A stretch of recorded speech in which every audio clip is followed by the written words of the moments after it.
Well, welcome to Church Pulse Weekly. It's Carrie Newhoff here, and joined by a mobile, remote David Kinnaman, who's on the road today, out of studio.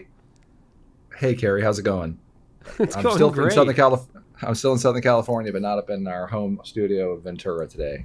Oh, there you go. Yeah. Work on the road. Isn't it nice that life is open again? Isn't that great? Oh man, I was sitting in a meeting this morning and just thinking to myself because no one was wearing masks in the room, and even though it's Southern California and LA County, which is one of the more strict counties through the last 2 years, I was thinking to myself, it is really nice to see people's faces and to feel like I can actually for glasses wearers, like you, wearing masks, I always fogged it up, so it sort of sometimes Oh, just take don't live my in glasses Canada, off. man. I've been in a perpetual fog like 2 winters now. It's terrible. So it's like, do you drop the mask below your nose or do you pop your glasses up? It's an ethical bind, man. Hard to do. I came to taking them off all the time and then sticking in my shirt, my glasses, and just doing the very best I could. But I think I would always, when I go to grocery shop or do different things, I'd always end up picking out the wrong thing. So It is hard. It is hard. And the anti-fog stuff doesn't really work. At least that's been my experience anyway. So, and that's David, Church Pulse Weekly is not brought to you by the anti-fog glassing. correct. We dropped them as a sponsor. That's right. So It now we can didn't tell work. our true thoughts. Yeah, it really didn't work. We dropped them. Oh, yeah. Well, anyway, hey, it is good to be able to do this interview. And actually, I conducted it a little bit before we recorded this part of the podcast. And I got to tell you, David, I got some hope. Like, if people are ready for hope, they're going to love this episode. Andy Byrd just has great things to say about Gen Z. Yeah, I can't wait to listen in, and thanks for doing the interview. And when Oh, it comes to the data we're collecting, I have maybe equal proportions of hope in the sense that when I see and understand the heartbeat of this generation towards the world, the things that they're working on, things they're passionate about, they're smart, they're connected, they're those young Christians who are motivated and on mission with Jesus are as motivated and on mission with Jesus as I think any generation that we have tracked in the past. Now, again, they're a small segment. They're maybe in some ways smaller than other generations. Often when I look at like the boomer generation, what's interesting is they were much more Christianized, and more boomers in North America had some sense of the Christian story than compared to younger generations. But when you sort of isolate out those who are really passionate about the gospel and you look at younger generations of millennials and Gen Z, their generation is much more spiritually dark, but those who are on fire for the Lord, to use an old phrase, are very, very motivated around that. And it's a really, really encouraging and inspiring vision that I think the data show. well, that's what Andy is discovering. And what's really encouraging is I think a lot of, senior pastors, it'd be easy to dismiss the next generation. But there is some zeal there. There's some joy there. There's some passion and commitment there, which is super encouraging. So what in particular are you seeing with Gen Z, David? Well, one of the things in our data we find that when it comes to evangelism training, only 1 in 5 self-identified Christian Gen Zers, 19%, said that they'd ever received training when it came to evangelism. So I actually think we've dropped the ball in a lot of ways with this very impassioned generation. Obviously there's some discussion around the role of evangelism. We had found that almost half of Christian millennials said that they thought it was sort of wrong to evangelize. I actually think a lot of what's happening is there's a real rethinking of the how and the why, because their generation is different. They've got to build a different set of bridges, and they've seen evangelism abused and misused and sort of the false promise of evangelism, just to count numbers and count conversions. But I do think that there's a real sense this generation is looking for that kind of equipping. When asked, about 3 in 4 churched self-identified Christian teens said they think their church does a good job of equipping them to have conversations about their faith with someone who is not a Christian. Again, that's encouraging. Yeah. So I think there's a wide range. And then the last set of data I want to just mention before we get to the interview is familiarity with the Great Commission. Half of church Christians, 48%, said they'd never heard of the Great Commission, a study we done called Translating the Great Commission. And half, 48% of churchgoers say they don't know what that phrase means. Remember, that's a phrase it's sort of extra biblical. That's not Jesus didn't say, here, I'm going to give you the Great Commission. He just said, here's what I want you to go do.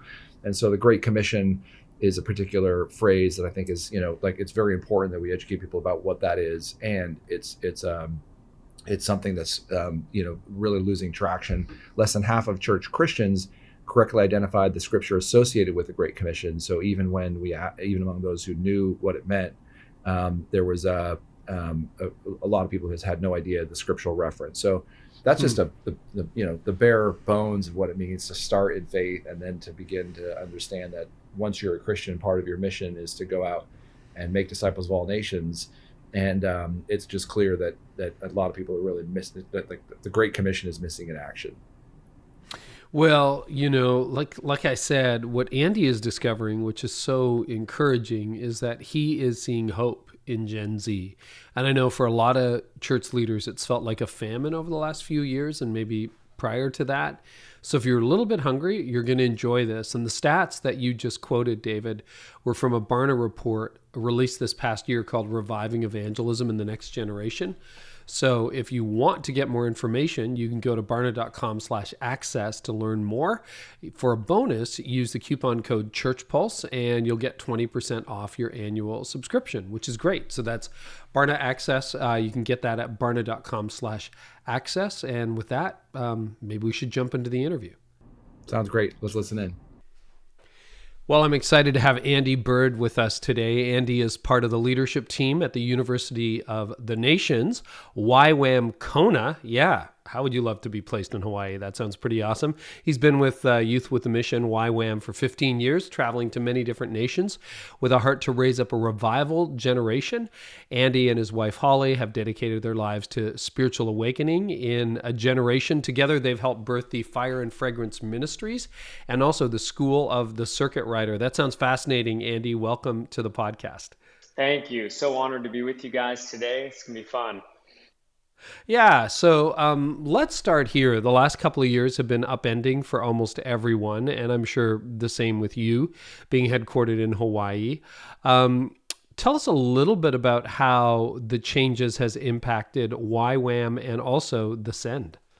Yeah, it's been, of course, insane for everybody. And I think the first year, 2020 and into 2021, it threw our whole world into a disarray in terms of, global missions, the inability to travel.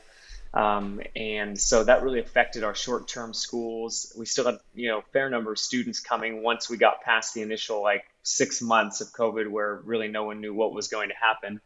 But mostly it's been difficult just figuring out where we can go and how we can get there and all the rules to get into different nations. And then, of course, a lot of our long-term workers, dealing with major lockdowns and, major difficulty when it comes to continuing on with what they were called to. So I would say the first year and a half was pretty exhausting for a lot of our teams and a lot of our long-term and short-term. But really, in the last 6 months, we're pretty well back on course. And I think our last school from Kona went to about 40 different countries. Our last quarter and this quarter similarly. So we don't have quite as many international students as we would like because of the difficulty of getting into the U.S. over the last months and plus. Mm-hmm. But we're encouraged. Things are getting much more open again and much more back to normal. And then, of course, the Send. No one really wanted to talk about stadium gatherings for 2020 and at least a big portion of 2021. So we were forced to delay most of our gatherings, and because of that, we have 3 of them here in 2022. So we just pushed everything into this year, and we're going for it now in Kansas City, Oslo, and Buenos Aires in Argentina. So it's going to be a wild year. Wow. Now, you work with youth day in and day out, and there's an argument that maybe the next gen, like Gen Z and younger millennials, have had it harder than anyone in terms of mental health, isolation, and everything that we've seen, sort of the crazy that often passes for online these days. What are you seeing on the front lines working with the next generation, Andy? Yeah, I would definitely say that that's true. One of the ways that we have talked about it here is that perhaps Gen Z and young millennials have had to fight the greatest ideological battle of almost any generation because of the access that ideologies have to their minds, their hearts, their eyes, their attention, their affections, all of it. So we certainly see that battle, and the students that come through our schools, we have anywhere from maybe 300 to 600 students coming every 3 months here. We definitely see that, and yet at the same time, I would say that I have never seen a generation this would be like kind of the third generation I've worked with in YWAM for the last 22, 23 years. That when someone really does decide to go all in for Jesus, the level of wholeheartedness surpasses anything I've seen yet. And so though the ideological battle has been intense, the fervor and the zeal in Gen Z to reach their generation and to truly make a difference has been pretty unparalleled in our experience of working with young people. Do you have any insight into what that is? Like what's driving that? I'm definitely not an expert at this, but it does seem that, every generation in some ways is a reaction to the previous generation. And it seems that, millennial generation is now old enough that, of course, it can be well documented and, well understood. They're in the workforce, they're leading. So the personality or the indicators or markers of the millennial generation seem pretty clear now. And in some ways, Gen Z is reacting or responding to some of those things. And some of the weaknesses of millennials might have been, because there were great strengths for millennial generation as well, but some of the weaknesses might have been ambiguity, maybe a little bit of lethargy, or sometimes even some passivity. As these are generalizations, and only the weak side, not the strong side. But I feel Gen Z has very much reacted to that, and as they get wholehearted for the Lord, and the ones that we're working with, there's a determination, there's a zeal, there's a wholeheartedness, there is an activism in the heart of this generation that in a ways is probably a response to some of the weaknesses that they felt they saw in the previous generation, or some of the even accusations over that generation. And so we have not had a hard time motivating Gen Z. It's more about getting their zeal channeled in the right direction. But their love for the scriptures, totally different than what we wrestled through with millennials, just maybe trying to get people to even want to read the scriptures. Seems like deconstruction was a common theme among millennials, at least in our experience. With Gen Z, we're finding so much hunger for the Bible, so much hunger for evangelism, so much hunger to make a difference, and a real zeal. And not that wasn't present in the millennials. It certainly has been and is, but maybe even stronger as a whole in those that we're working with in Gen Z.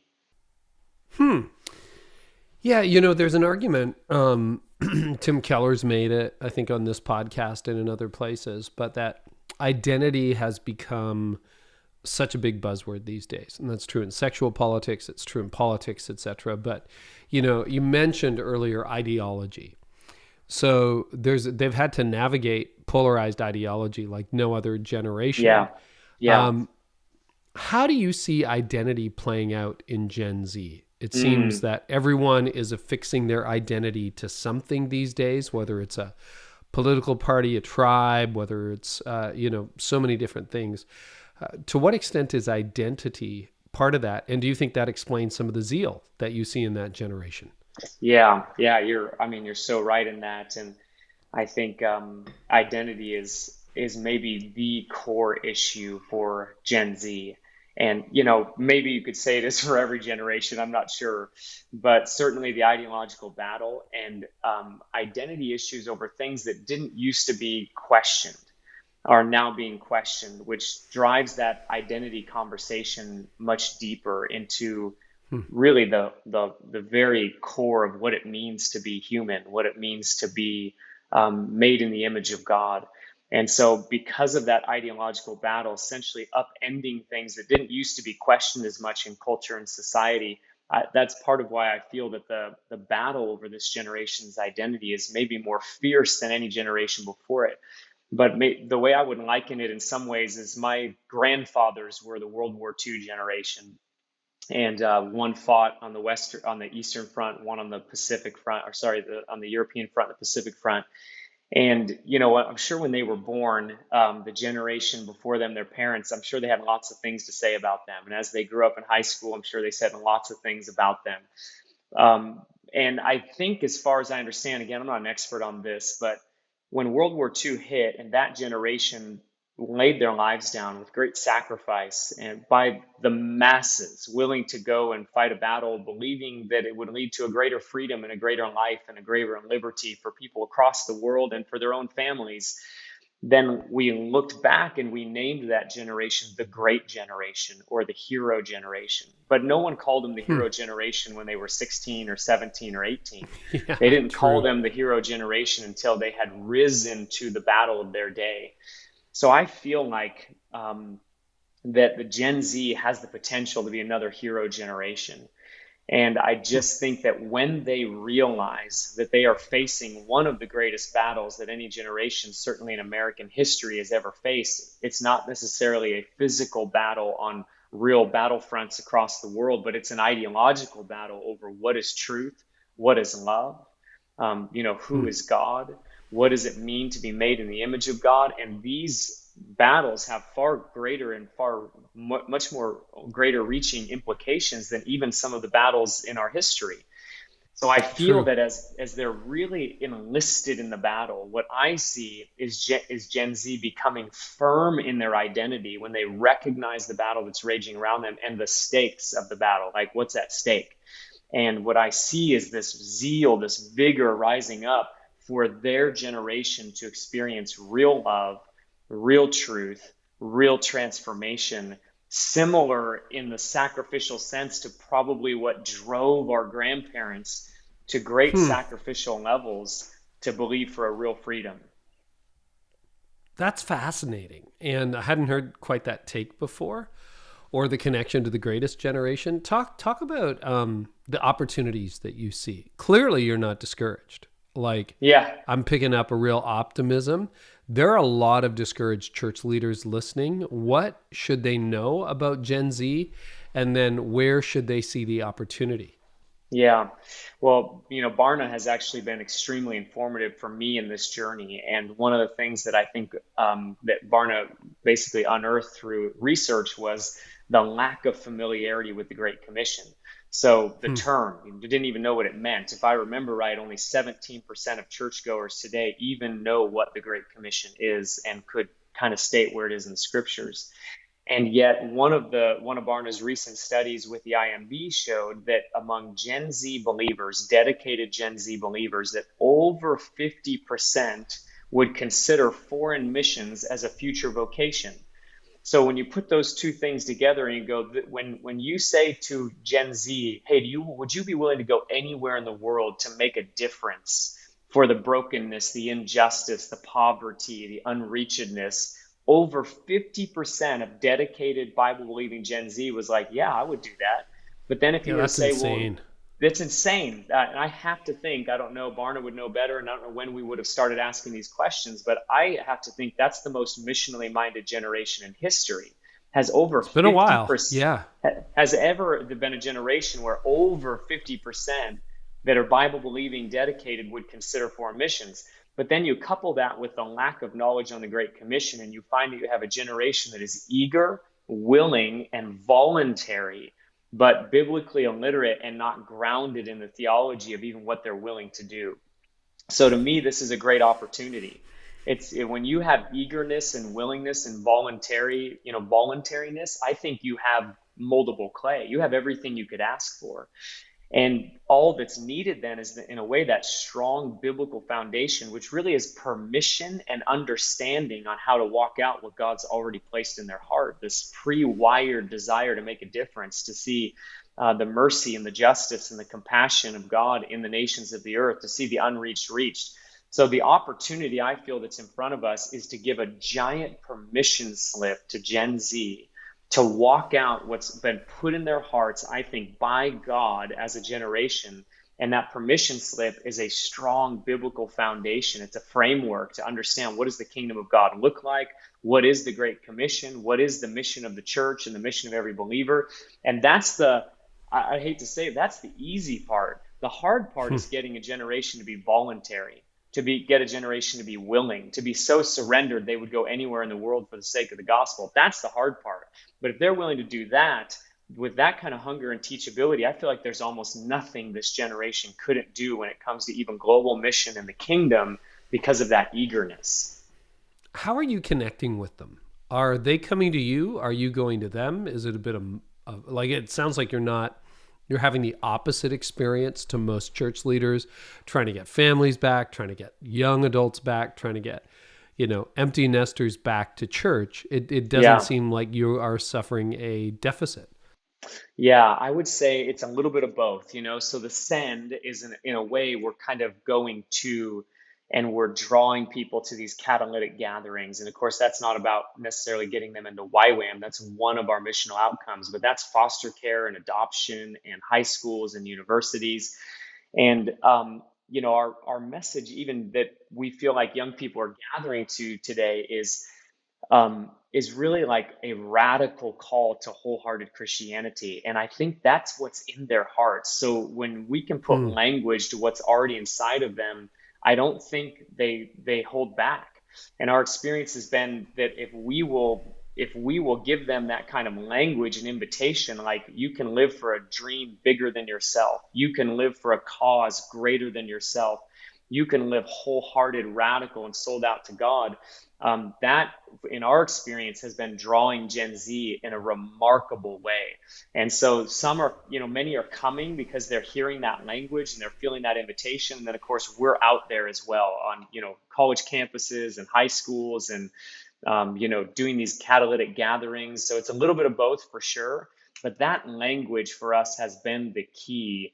This is a generation that's essentially saying, like, I want a mission. I want something worth living for. I want something worth dying for. I'm not content with comfortable, safe Christianity. I want to do something. I want to do something radical for Jesus. So I can hear some older pastors who are listening to this thinking to themselves, well, that's great, but I feel like that's what I've been doing for the last 20 years. And there are fewer and fewer people each year. Are there particular ways you're expressing it, Andy? Are there certain idioms or cultural connection points that you've discovered that really resonate with Gen Z? That's a great question. Like, has the method, the message is the same, but I'm wondering if the method has varied at all.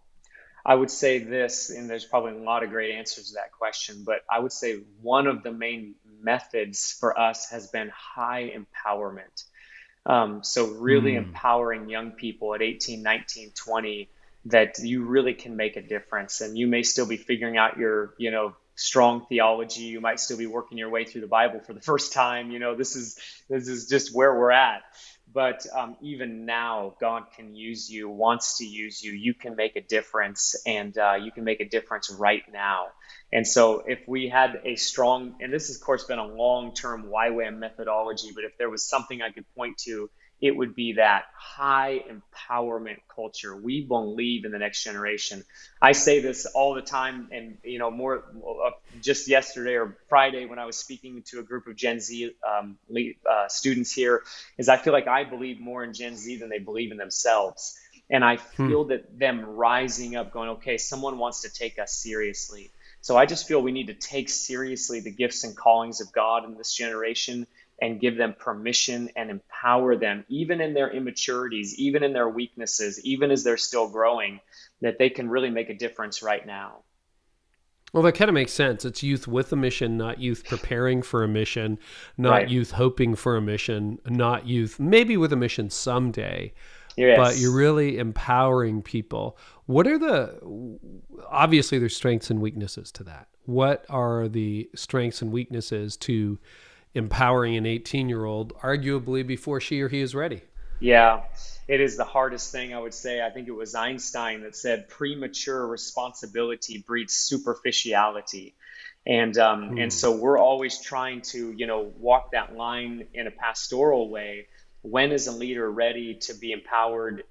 But when is it too early? And that's going to actually create so much pressure that it creates superficiality. So I think, we've adopted a mindset that is like, hey, we're, Jesus empowered his disciples when they were really still working their stuff out. Oh yeah. And, making lots of mistakes along the way, but that those types of mistakes are actually the greatest environment for learning and growth. And so we do see young people accelerating in their maturity and their growth because of the environment of the scriptures, environment of the power of the Holy Spirit, environment of life on life discipleship. And so the holistic environment allows people to fail forward. And of course, we're not wanting to empower people that still have major issues with freedom in their own lives. We're looking at integrity. We're looking at all those things. But most young people that we're working with are overcoming some of those things fairly quickly. And it's more just immaturity. But immaturity, deserves a chance to grow into maturity through experience and through leadership. And so there are strengths and weaknesses, but we're always going to err on the side of multiplicational leadership, empowering young people and walking with them as they make their mistakes. It's my own journey. It's kind of the journey of any of us that have been walking with YWAM. But I would say any of us that have ever led anything, someone believed in us through our mistakes and our immaturities. And that's what kind of grew us into, bigger and bigger roles or shoes or influence or impact. Is there anything in your model, or that is your approach to equipping the next generation for YWAM or the Send, that you're rethinking? Or alternatively, no, this is working so well, we're just going to pour fuel on it? Like, what about the model? Because I think the argument, or the dialogue, at least I'm having with a lot of church leaders, is, yeah, there are parts of the model that are working and parts that are fundamentally broken. What are you seeing on your end, Andy? Yeah, that's good. I would say in general, the model of, our simple model, which is quite adaptable, it's quite a flexible wineskin of training, discipleship, and then, sending and empowerment, is fairly, universal. But we are rethinking what's needed in that process to better equip young people and better harness that potential. So I think what we're always trying to adjust to, and really, is become students of the next generation. We almost need them to teach us what they need through, their own experiences, the things they're battling with, the things that they're wrestling with, the ways the enemy is attacking them, the ways that the Holy Spirit is using them.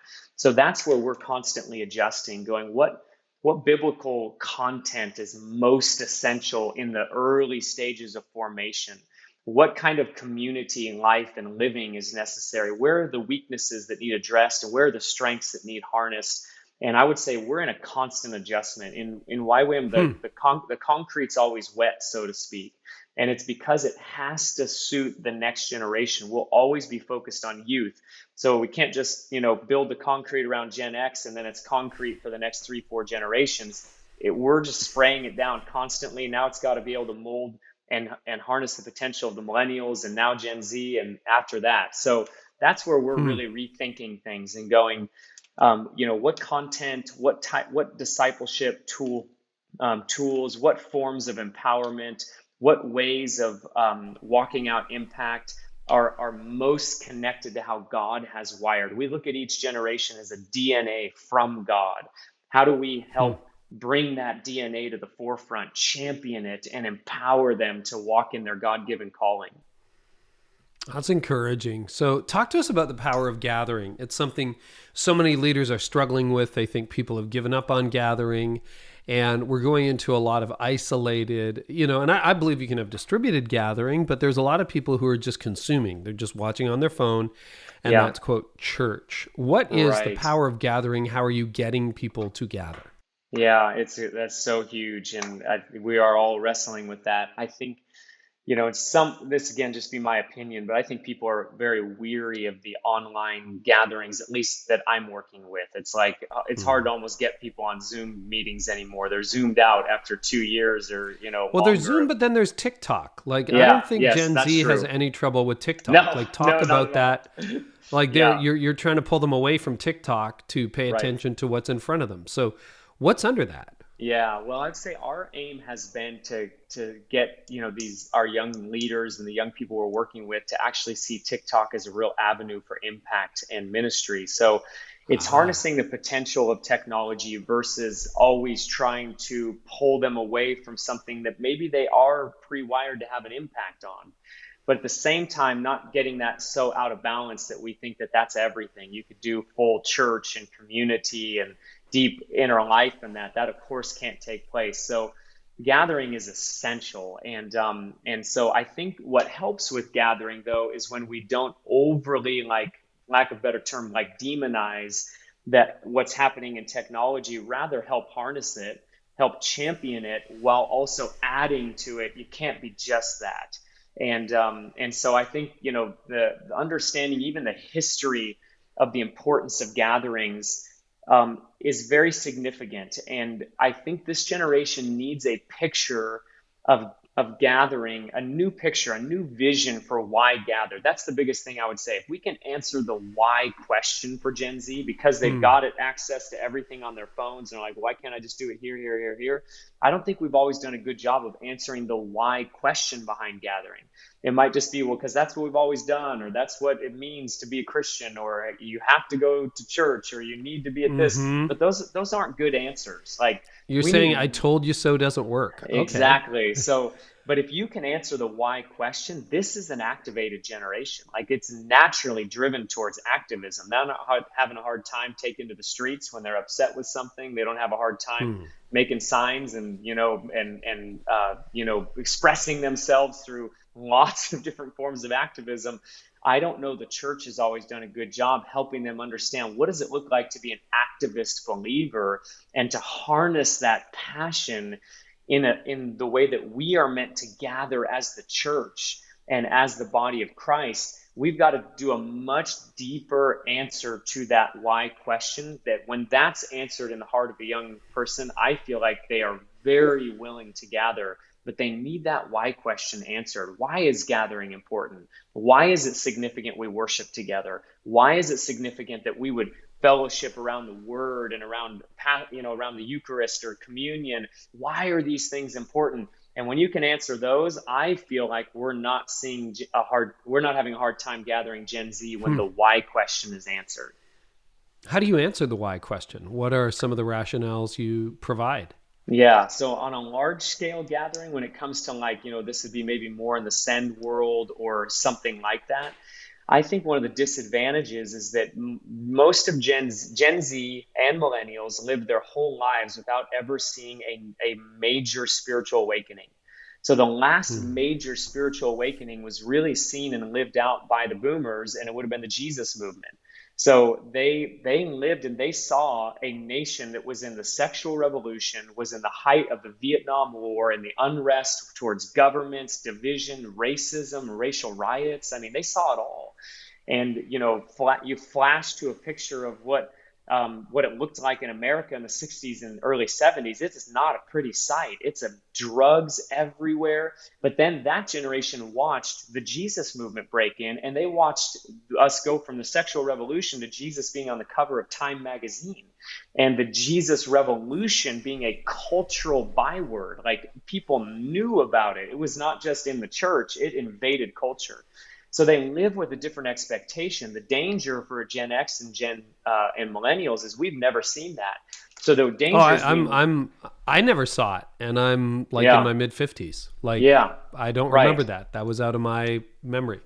Totally. Huh. So then we're in danger of living with a lesser expectation of what's possible because we've not seen it. And so then gathering, even why gathering? But if you can help them understand historically, gatherings have been critical to progress of the kingdom of God across the earth, to the transformation of individual lives, to the national conversation and even global conversations that's created by gatherings, to even everyone stands maybe somewhere a little different here, but even just old school revival history, that God has broken in dark times and changed history through a move of his presence. The first Great Awakening, and John Wesley and Whitefield, the second Great Awakening, Charles Finney and the camp meetings in the South, the circuit riders. And if this generation it doesn't get versed a little bit in how God has moved in our history, then we don't necessarily know how to even have faith that God would move in our day. It just seems too dark. The headlines are too crazy. what could God even do? But when you read about what God did in 1857, when the philosophers coming out of France said that Christianity will cease to exist in one generation in America, and then in the next 2 years, 2 million people were added to the church through a sovereign move of God, then you start to live with a different expectation in this day. So part of the why question needs to be answered around the significance of what God has done in history that will lead us to a faith and an expectation, which is really what's behind gathering, is faith and expectation that God can do it again. He's done it before. He can do it again. And we've got to give Gen Z, millennials, I would say the body of Christ at large, a vision that God could move in a significant and national way and actually turn the tide of the difficulty we see going on around us. It is absolutely possible. And that kind of vision is what leads people in some ways to gather in faith that God could move at any moment. Does Gen Z and the people you're working with today, do they have a critique of the churches they were raised in? Like if they were sitting down with their senior pastor being totally honest, what would they say? Yes, absolutely. And, we work hard here to deal with and help remove and alleviate cynicism. We have just taken a real stand against unhealthy deconstruction and really getting to the root of offense and bitterness in people's hearts and issues of forgiveness. So we really try and create a very life-giving and positive environment towards the bride of Christ. And that's very important to us. But if there was critiques coming out, I would say lots of things could be said here, and I hate to speak for everybody in this, so maybe just one of the things that I do hear commonly is Gen Z wants, I would say, they want it raw. They're looking for something a little less produced, and I think that the modern meme culture, in some ways, it has, how satire reveals a little bit of underlying truth. And, whether satire is the best way to do it or not, I'm not saying, but it just underlines a little bit of truth. And it points to an overly produced culture that is so produced, it doesn't always feel as authentic or raw or real. And I think what we find again and again as students come is they're just hungry for the raw God, raw worship, the raw presence of God, raw conversation. This generation has no issues talking about things that would have absolutely been maybe too shameful to be talked about in previous generations. They have no issues talking about it. I think they want a picture, they want a raw expression of Christianity. And some of the critique is how overly produced we can become. It can just be so down to the minute, so pre-rehearsed and, so pre-recorded.